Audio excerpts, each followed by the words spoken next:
My mail carrier stalked me on the front porch one Tuesday afternoon in late October.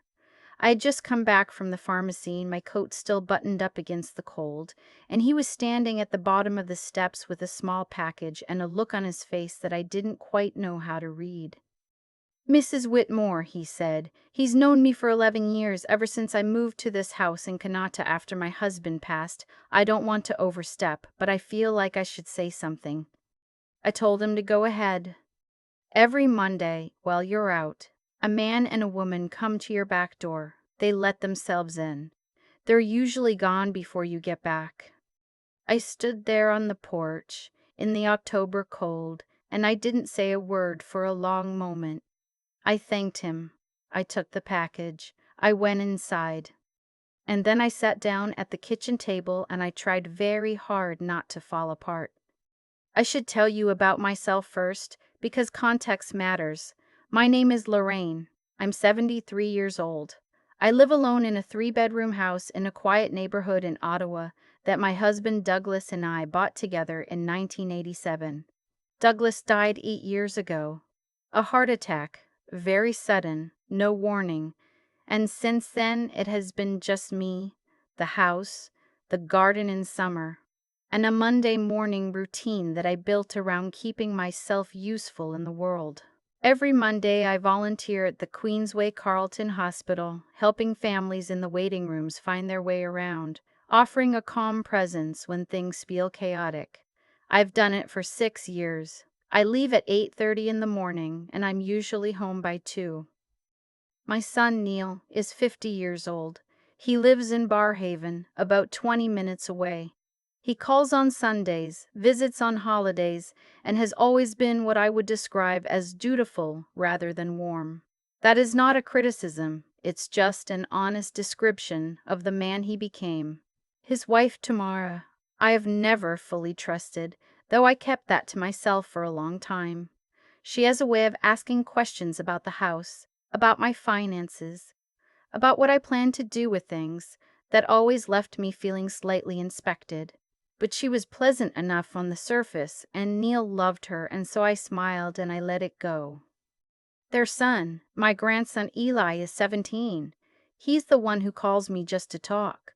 He's the one who showed up last spring with tulips from the grocery store because, he said, he'd seen them and thought of me.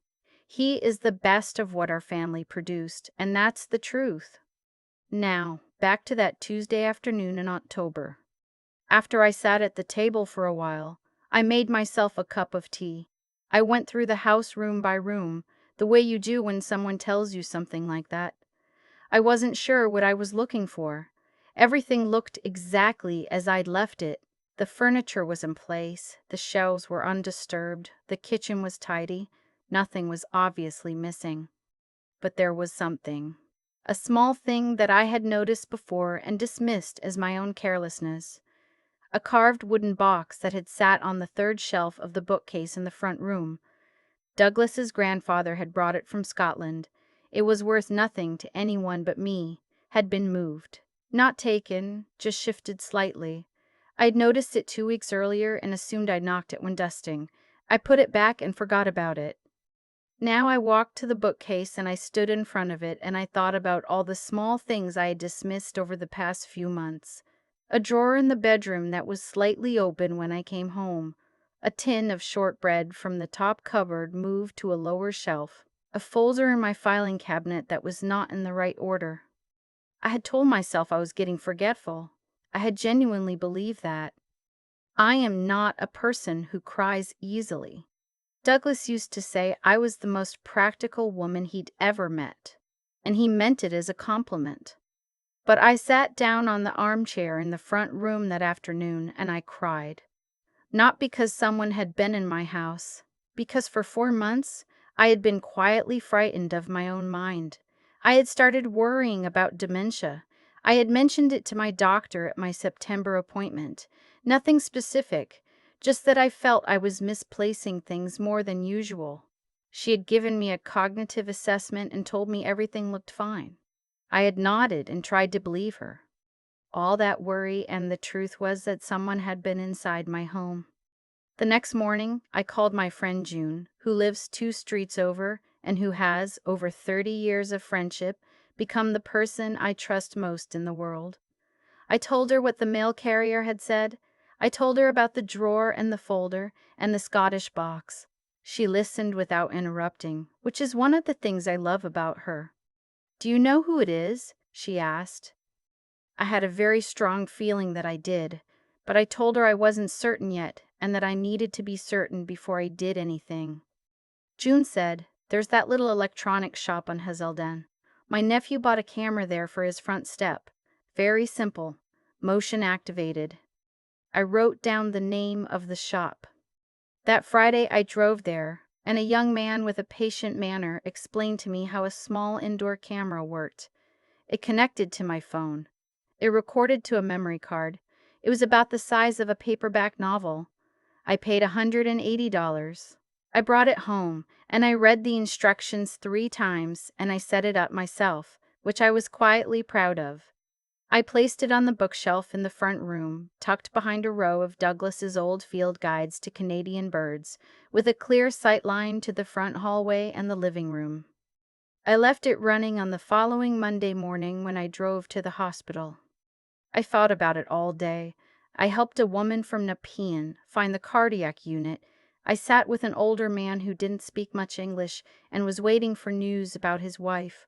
I smiled and I answered questions and I directed people to elevators, and underneath all of it, I was thinking about what might be happening in my front room. I got home at 2:15. I took off my coat. I made a point of not rushing to the camera. I put the kettle on first. Then I sat down and I opened the app on my phone. There were 2 hours and 40 minutes of footage. The back door opened at 10:53. I watched 2 people walk into my kitchen.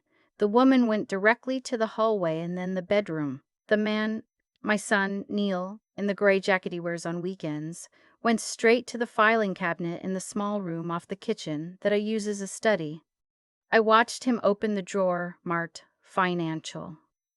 I watched him photograph documents with his phone. I watched him open a second drawer and do the same. He worked methodically and without hesitation, which meant he had done it before. Tamara came into frame after about 10 minutes. She had a canvas bag over her shoulder. I watched her walk to the display cabinet in the front room, the one that holds the pieces Douglas and I collected over 40 years. A small Inuit carving we bought in Yellowknife on our anniversary trip, 2 pieces of studio pottery from a woman in Prince Edward County, a silver cream jug that was my mother's, and I watched her open the glass door and take 3 items and put them in the bag. Then she noticed something on the side table, picked it up, a coral brooch that had been my grandmother's, examined it and put that in the bag too. They were in the house for 41 minutes. They left through the back door. Neil locked it behind him. I watched the footage 4 times. I want to be honest about what I felt because I think it matters. I expected to feel angry. I did feel angry, but that came later. What I felt first was something closer to grief. The kind of grief that comes when you understand that a thing you were pretending was one way was actually something else entirely. I thought about all the Sunday phone calls, all the Christmas dinners, all the times Neil had said, in that dutiful way of his, "Let me know if you need anything, Mom." And underneath those words all this time was this: I didn't call him. I didn't go to Barhaven. I called June. She came over that evening and I showed her the footage on my laptop and she sat very still for a long time. Then she said, "You need to talk to someone before you do anything else." She meant a lawyer. She was right. I have a lawyer, a woman I'd used for Douglas's estate and for my own will, and I called her office first thing the next morning. She saw me that week. I brought my phone with the footage. I brought a list I had made, sitting at the kitchen table the night before, of every item I believed Tamara had taken from the display cabinet and every financial document Neil had photographed. I had gone through the cabinet carefully and cataloged what was missing: the Inuit carving, 1 piece of the studio pottery, the silver cream jug, the brooch. I had also cross-referenced my financial folder and found that documents related to my investment accounts and the property deed had been accessed. My lawyer was quiet for a moment after I finished. Then she said what I already suspected. What I was describing was theft, and the financial document access suggested preparation for something more, possibly identity fraud or an attempt to challenge my estate while I was still living. She said I had a choice. I could confront my son directly, or I could go to the police with the footage and let the process move on its own. I thought about Eli. I want to be clear that what I decided was not impulsive. I spent 4 days thinking about it. I talked to June. I talked to my doctor, who had been quietly horrified when I told her about the 4 months I'd spent worried about dementia. I even went for a long drive out to the Greenbelt one afternoon and just sat in the car by the river and thought. Ely was 17. He was in his last year of high school.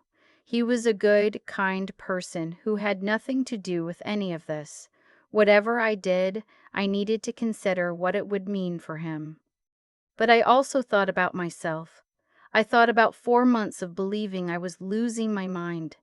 I thought about the Scottish box and the open drawer and the coral brooch that had belonged to my grandmother. I thought about what it meant that my son had stood in my study and photographed my financial documents while his wife stuffed my mother's silver into a canvas bag. I went to the police. I will not pretend the process was easy. It was slow, and it was exhausting, and there were moments when I wondered if I had made the right choice. I had to give a formal statement. I had to give a formal statement. I had to submit the camera footage. A detective came to the house and I walked her through everything. She was professional and direct, and she did not minimize what I was describing, which I appreciated more than I can say. Neil and Tamara were questioned. Neil, I was told, initially denied it. Then the footage was played for him, and he stopped talking and called a lawyer. The items that had been taken were in part recovered. The Inuit carving and the studio pottery had already been listed on a Facebook Marketplace account under a name I didn't recognize, but the police traced it. The silver cream jug had apparently been sold. The brooch, mercifully, had not been sold yet. I got it back. The financial documents investigation took longer. What the detective told me eventually was that Neil had been building a picture of my assets, the house, the investments, the accounts, apparently with the intention of consulting a lawyer about guardianship. The word landed on me like something physical. He had been planning to petition for legal guardianship over me, his 73-year-old mother who is in perfectly sound health, in order to gain control of the property and accounts. The groundwork for that kind of claim, my lawyer explained, often involves establishing that the person is showing signs of cognitive decline. If I had gone to my doctor reporting forgetfulness, which I had done in September, that could have been used as supporting evidence. I sat with that for a very long time. Neil ultimately pleaded guilty to theft under $5,000 in relation to the items taken from the display cabinet. Tamara pleaded guilty to the same charge. Because it was a first offense for both, and because the items were largely returned, they received conditional discharges, meaning no criminal record if they complied with conditions.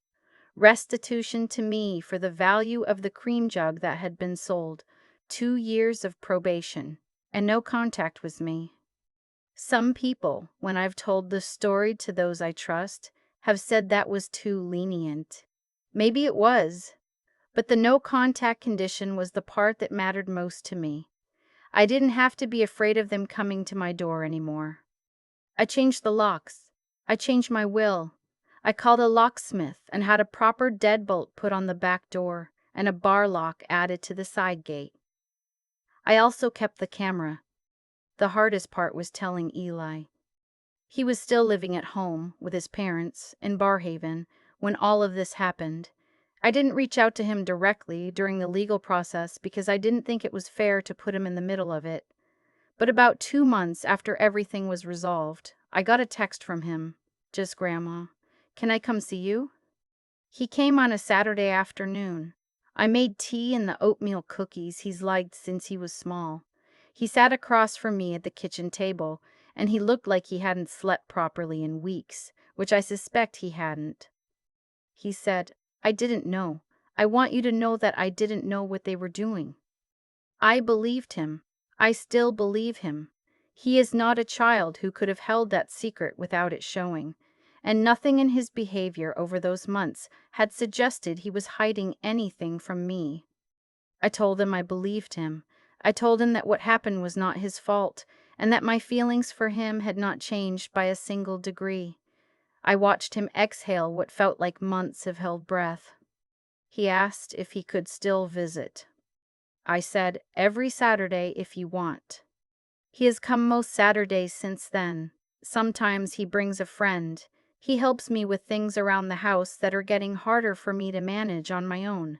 The Evastros in the fall, the heavy bags of soil in the spring.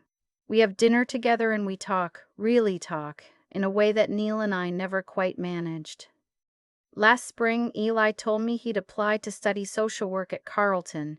He wants, he said, to work with elderly people who don't have strong supports around them. He told me that what happened to me had made him want to do something that actually mattered. I didn't say much in response. I just reached across the table and squeezed his hand. There is something I've thought about often since all of this happened, and I want to say it clearly because I think it's the thing that matters most. For 4 months, I doubted myself. I was afraid of my own mind. I made a doctor's appointment because I thought I was developing dementia, when the truth was that someone I trusted had been methodically moving through my home. The gaslighting, and I use that word deliberately, was not dramatic or violent. It was quiet. It was things shifted by 2 inches. It was a drawer left open. It was just enough to make a 73-year-old woman on her own start to wonder. I think about other women my age who might be in the same situation right now and who haven't had a mail carrier say something, or a June living 2 streets over, or the steadiness to go to the police. I think about how easy it would have been to dismiss my instincts, to decide the worry about my own mind was more likely than the alternative. Trust your instincts. Document what you notice. There are people who will take you seriously. Police, lawyers, doctors who listen, and you deserve to be taken seriously. The Scottish box is back on its shelf. The brooch is in my jewelry dish on the dresser. The camera is still on the bookcase behind the bird guides because I paid $180 for it and it works just fine. And every Monday morning, I lock my door properly, drive to the hospital, and do what I've always done. I help people find their way. I keep thinking about those 4 months. 4 months of opening drawers I didn't remember leaving open and quietly deciding it was me. 4 months of moving the Scottish box back to its spot and telling myself I'd knocked it while dusting. 4 months of sitting across from my doctor and choosing my words carefully because I was afraid of what she might confirm. That's the part that stays with me. Not the footage. Not the courtroom. The 4 months of doubting myself because someone I loved was counting on me to do exactly that. There's a kind of cause and effect in this that I've turned over many times since. Neil and Tamara didn't stumble into what they did. They made choices. Small ones at first, I imagine, the way most wrong things begin, and each choice made the next one easier. A drawer left slightly open, a document photographed, an item placed in a bag. By the time I set up that camera, they had already decided, on some level, who I was to them. Not a mother, not a person, an asset with a timeline. And I'd been helping them without knowing it. Every time I dismissed what I noticed, every time I chose the more comfortable explanation, I made space for them to continue. I don't say that to blame myself. I say it because I think it's true of a lot of us. We are taught, especially as we get older, to doubt our own perception before we doubt the people we've built our lives around. That instinct to protect the relationship at the cost of the truth. I understand it. I lived it for 4 months. What changed things wasn't luck. It was a man doing his job on a Tuesday afternoon who decided that saying something uncomfortable to a woman he'd known for 11 years was worth the awkwardness. It was June 2 streets over who listened without rushing me toward a conclusion. It was the steadiness to go to that electronics shop and read the instructions 3 times and set the camera up myself and then go to work the next Monday as though nothing was different, even though everything was. I think about what it took to do that. Not courage in the dramatic sense. I wasn't brave. I was frightened the whole time. But there is something in choosing to find out the truth even when you suspect it will hurt you. There is something in deciding that your own clear-eyed understanding of your life matters, even at 73, even alone, even when the people who should have protected you chose not to. That clarity, the willingness to look and think and then act on what you find, that's what made the difference. Not anger, not revenge, just the refusal to keep not knowing. Ely came last Saturday. He brought groceries without being asked, and we made soup together and talked about his first semester at Carleton. He is going to be very good at what he's chosen to do. He already understands, in the way that some young people do, that the most important thing you can offer another person is the simple act of taking them seriously. I think that's what I'd want anyone to take from this, if anything. Trust what you notice. Think it through carefully before you act, but do not let care for someone else override the evidence in front of your own eyes.